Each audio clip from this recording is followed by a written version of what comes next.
युद्ध विराम के बीच युद्ध की आहट, दुश्मनों पर मोदी की दंडात्मक दृष्टि, नक्शे पर उभरेगा अखंड भारत, पाकिस्तान की नापाक साजिशें, ड्रैगन की दादागिरी, बांग्लादेश की चालाकी।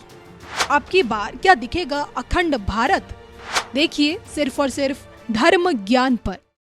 नमस्कार, धर्म ज्ञान के दर्शकों का स्वागत है। कविता राणा और मेरे साथ हमेशा की तरह मौजूद हैं आचार्य मेंगी। स्वागत है आपका। धन्यवाद कविता जी। धर्म ज्ञान के सभी दर्शकों को सादर नमस्कार। आपका हर पल मंगलमय हो।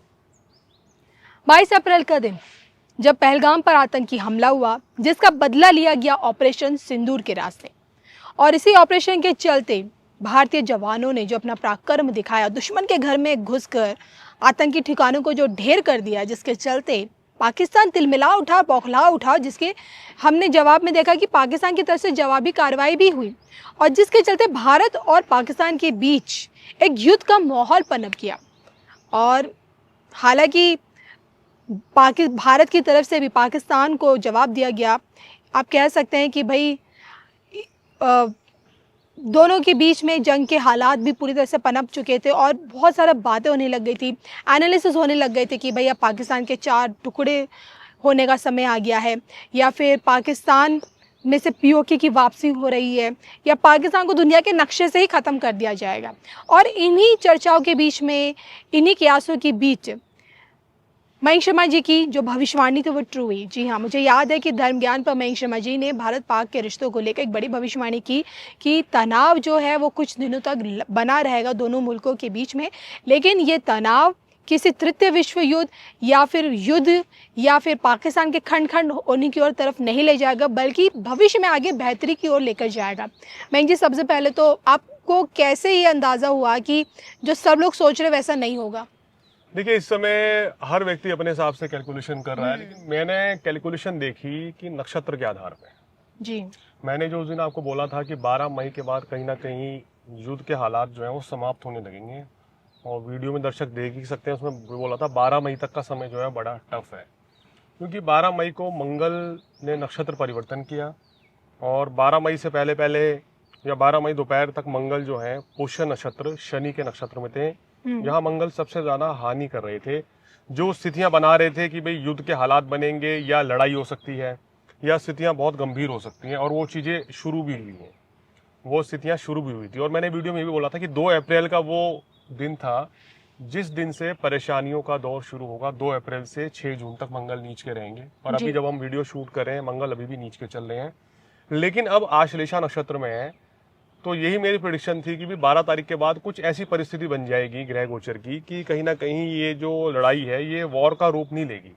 ऐसा नहीं होगा कि ये वॉर हो जाएगा, चाइना भी आ जाएगा, रशिया भारत के साथ आ जाएगा, या अमेरिका भी कूद पड़ेगा, ऐसा कुछ नहीं होगा। लेकिन बैंक जी देखिए ना, मुझे याद है धर्म ज्ञान पे आपने फर्स्ट टाइम बोला कि पिशाच योग बन रहा है। हमने पिशाच योग पे 12 वीडियोस बनाए थे, 51 दिनों का, और आपने ये प्रेडिक्शन भी की थी कि आप देखेंगे कि भारत के उसके पड़ोसी मुल्कों के साथ एक तनातनी का माहौल हमें देखने को मिलेगा, जबकि ऐसा कुछ भी नहीं था। पहलगाम आतंकी हमला तब हुआ भी नहीं था, लेकिन इसी पिशाच योग में पहलगाम आतंकी हमला हुआ, फिर ऑपरेशन सिंदूर भी हमने देखा। फिर हम सबको यही लग रहा था कि जवाबी कार्रवाई में अभी और दिनों तक चीज़ें चलेंगी, लेकिन सडनली 3 दिनों के अंदर अंदर युद्ध विराम भी लग गया। जी। और फिर खुल के फिर जब देश के प्रधानमंत्री नरेंद्र मोदी जनता के सामने आए, उन्होंने ये संदेश दिया कि किस प्रकार से 72 घंटों के अंदर अंदर भारतीय सेना ने पाकिस्तान में जाकर जो तबाही मचाई, उसके चलते पाकिस्तान को हमारे घुटनों पर आना ही पड़ा। मैं आपसे जानना चाहती हूँ कि अभी भी युद्ध विराम लगा हुआ है, लेकिन सोशल मीडिया में इस तरह की चर्चाएं हैं कि भाई युद्ध विराम कभी भी हट सकता है और भारत पाकिस्तान वापस में दोनों के बीच में जो अभी जो तनाव बना हुआ ऑलरेडी वो और गहराता जाएगा। देखिए, अगर ग्रह गोचर के आधार पे बात करें, जो ग्रह स्थिति बन रही है 18 मई तक का, मैंने बोला था कि 18 मई को राहु और शनि की युति मीन राशि से समाप्त हो रही है। तो जिस दिन ये युति समाप्त हो जाएगी तो जो खतरे के बादल हैं पूरे विश्व पे, जो परेशानियां आ रही हैं, या हिंदुस्तान पाकिस्तान की जो युद्ध की आशंकाएं जो बढ़ रही थी, उस पर पूरी तरीके से लगाम लगेगा। हालांकि अगर अभी देखिए मंगल अभी नीच का ही है जी, और गुरु जो है अतिचारी अवस्था में आ चुके हैं 15 मई से, और आने वाले वर्षों में अतिचारी ही रहेंगे, तीव्र गति से चलेंगे। तो ये थोड़ा सा परेशानी का सबब बन सकता है, बहुत ज्यादा नहीं है। याद रखिए 25% परेशानी का सबब बन सकता है भारत देश को। जी। कहीं ना कहीं भारत के पड़ोसी देश आने वाले समय में भारत को आंख दिखाने का प्रयास कर सकते हैं। अच्छा। मंगल अभी नीच का है, 6 जून तक मंगल नीच का हो रहा है। 6 जून के बाद क्या समीकरण बन रहा है कि मंगल सिंह राशि में चले जाएंगे और केतु के साथ युति करेंगे। तो केतु मंगल की युति फिर वो हिंसा को बढ़ाती है, उपद्रव बढ़ाती है, अग्निकांड, दुर्घटना, वायु दुर्घटना, रेल दुर्घटना, लोगों में अराजकता का माहौल होना या लोगों में क्रोध की अधिकता होना, आवेश में आके किसी राष्ट्र अध्यक्ष के द्वारा कोई गलत कदम उठाना या किसी राष्ट्र अध्यक्ष की बेवकूफी दिखाना, ये सब चीजें आने वाले टाइम में फिर से होने वाली है। जी। मैं आपको बता रहा हूँ। तो पाकिस्तान, अब नाम तो पाकिस्तान है, हरकतें सारी नापाक हैं। तो जो हरकतें जो उनकी जो फितरत में शामिल हैं कि वो भारत पे इस तरह के हमले कराते हैं या यहाँ पे माहौल खराब करते हैं, वो चीजें दोबारा इस तरह की करने की प्रयास फिर से कर सकता है। यानी कि माहौल तो खराब हो सकता है। मैं जी यहाँ मैं आपको इसलिए टोकना चाहती हूँ क्योंकि आपकी इस बात पे मुझे लगा कि मैं यहाँ अपने दर्शकों को बता दूँ कि देश के प्रधानमंत्री नरेंद्र मोदी साफ शब्दों में ये बोल चुके हैं कि अब अगर पाकिस्तान की तरफ से कोई भी आतंकी कार्रवाई देखने को मिलती है तो हम इसे युद्ध का संकेत समझेंगे। मतलब हमारी तरफ से होगा कि भाई पाकिस्तान युद्ध के मूड में है और जिसका मुंह तोड़ जवाब दिया जाएगा। और इस वक्त पाकिस्तान बार बार कोशिश कर रहा है कि भाई एक राष्ट्रीय स्तर पर वो भारत से बातचीत कर सके ताकि जो सिंधु जल समझौता है जो स्थगित हो रखा है भारत की तरफ से उसे हटा सके, सस्पेंड जो हो रखा है बहाल कर सके। और मोदी जी बोल चुके हैं कि अब पाकिस्तान के साथ अगर बात होगी तो दो ही विषयों पर होगी, एक होगा आतंकवाद और एक होगा पाकिस्तान अधिकृत कश्मीर। आपको भी पता है कि पाकिस्तान अपनी फितरत नहीं छोड़ सकता है, बार बार हमले करेगा। तो अब अगर पाकिस्तान की तरफ से कुछ भी अगर होता है भारत के खिलाफ तो क्या हम उससे समझे कि वो वॉर होगा बस सीधे तौर पे? देखिए, मुझे ऐसा दिखाई नहीं दे रहा है। ऐसी भारत की कुंडली के अनुसार वृषभ लगन कर्क राशि है, ऐसी परिस्थिति नहीं बनेगी भारत युद्ध में डायरेक्ट कूद जाएगा। लेकिन 4 बार भारत पाकिस्तान के बीच में युद्ध हो चुका है, लेकिन उस समय परिस्थितियां, लेकिन आपको नहीं लगता कि हमें अतीत से सीखना चाहिए? देखिए, सीखना चाहिए बिल्कुल। और आज के टाइम में मेरा मानना यह है कि एक अपनी इंडिविजुअल राय एक अलग होती है। हो सकता है कि मेरी व्यक्तिगत राय कुछ अलग हो और ग्रह नक्षत्रों के आधार पर मैं प्रेडिक्शन कर रहा हूँ। यहाँ मैं अपना निजी मत नहीं रख रहा हूँ। यहाँ मैं प्रेडिक्शन करता हूँ कि जो ग्रह नक्षत्र है उसके आधार पे दर्शकों को बताया जाए कि अभी क्या परिस्थिति बन सकती है। देखिए, मंगल केतु की युति, राहु की पूर्ण दृष्टि है मंगल में, तो विस्फोटक युति रहती है ये। और अब जब मंगल सिंह राशि में आएगा तो पूर्ण रूप से शनि को भी देखेगा। अच्छा। तो ये स्थितियां फिर से एक बार मतलब कलहकारी, कलेश की ओर जाना, युद्ध की ओर जाना, दुर्घटनाओं की ओर जाना, इस तरह की चीजें बढ़ेंगी। लेकिन मेरे को डायरेक्टली तौर पे ये नजर कहीं भी नहीं आ रहा है कि कोई भारत पाकिस्तान का कोई वॉर होने जा रहा है। ये मैं आपको आज अपनी प्रेडिक्शन में फिर से कह रहा हूँ। ठीक है, अगर वहां की तरफ से कोई हरकत की गई तो करारा जवाब इससे भी ज्यादा खतरनाक दिया जाएगा। लेकिन इस समय जो ग्रहों की परिस्थितियां चल रही हैं, पाकिस्तान के भी तो ग्रह नक्षत्र बदल रहे हैं ना 15 मई और 18 मई के बाद से। तो कहीं ना कहीं मेरे को नजर ये आ रहा है कि हो सकता है कि पाकिस्तान आने वाले समय में थोड़ा बुद्धिमत्ता का थोड़ा परिचय दे, थोड़ा समझदारी का परिचय दे, भारत से पंगा ना ले। इस तरह की परिस्थिति उसके साथ बन सकती है। यानी कहीं ना कहीं भारत के पक्ष में ये चीजें रहेंगी कि हालात भारत में युद्ध को, स्थिति को लेकर नहीं बन रहे हैं। और अगर फिर भी कहते हैं ना कि विनाश काले विपरीत बुद्धि, अगर कहते हैं ना कि समय खराब हो और इंसान गलत निर्णय ले ले तो फिर तो उसको दंड भुगतना ही पड़ेगा। अगर ऐसी परिस्थिति में ही झोंक दिया गया तो बात अलग है। लेकिन जो सितारों की चाल है वो इस और इंगित नहीं कर रही है भी कि भाई ये कोई थर्ड वर्ल्ड वॉर की शुरुआत होने जा रही है।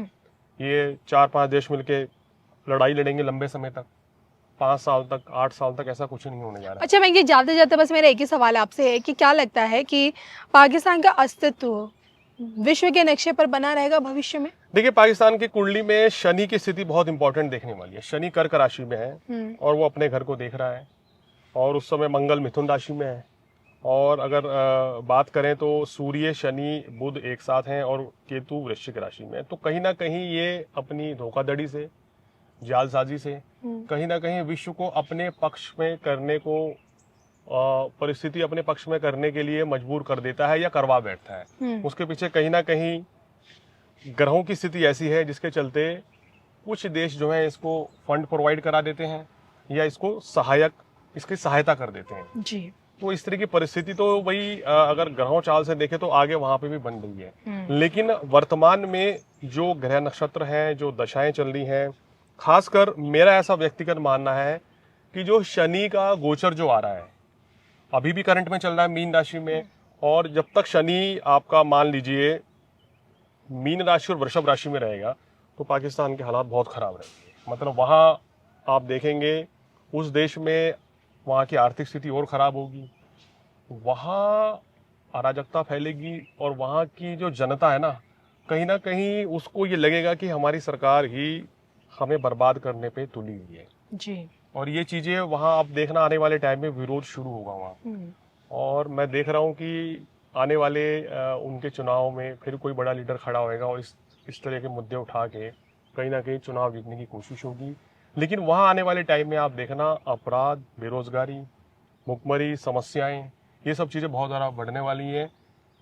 टूटने वाली स्थिति तो नजर नहीं आ रही पाकिस्तान की, लेकिन है कि आंतरिक इतना ज़्यादा वो लोग अंदर से टूट जाएंगे कि वहाँ परिस्थिति बहुत खराब होगी। और वहाँ पाकिस्तान जो है उसका 5 साल, मैं कह रहा हूँ 5 साल कम नहीं होते हैं, क्योंकि शनि मीन राशि में और मेष राशि में रह के सबसे ज़्यादा तबाही जो कर रहा है इस अगर बात करें कि हमारे एशिया में, तो उसमें बांग्लादेश की कर रहा है, उसमें पाकिस्तान की कर रहा है, और कहीं ना कहीं अगर बात करें तो चाइना को भी इसका नुकसान उठाना पड़ेगा। और आने वाले समय में चाइना की भी मार्केट वैल्यू जो है बहुत खराब होती जा रही है।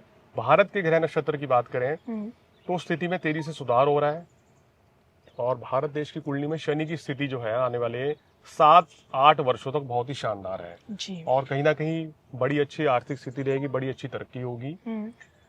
अब वही बात है, ग्रह नक्षत्रों के चाल के हिसाब से हम ये प्रेडिक्शन बता रहे हैं, और पहले भी उसी हिसाब से बताई थी और अब भी यही कैलकुलेशन है। लेकिन मंगल केतु की युति रहेगी 6 जून से 28 जुलाई तक, तो इस समय पे आपको कहीं ना कहीं परेशानी, दिक्कतें, दुर्घटनाएं इत्यादि वो बहुत ज्यादा देखने को मिलेगी, और सभी को थोड़ा सा अपने ऊपर नियंत्रण रखने की आवश्यकता है, क्योंकि मंगल जो है अग्नि कारक ग्रह है और अग्नि तत्व की राशि में केतु के साथ है।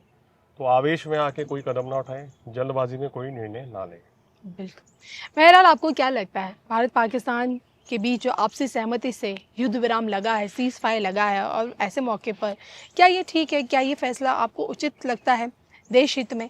कमेंट करके बताएगा ज़रूर, और मुझे मयंक जी को अनुमति दीजिए। नमस्कार।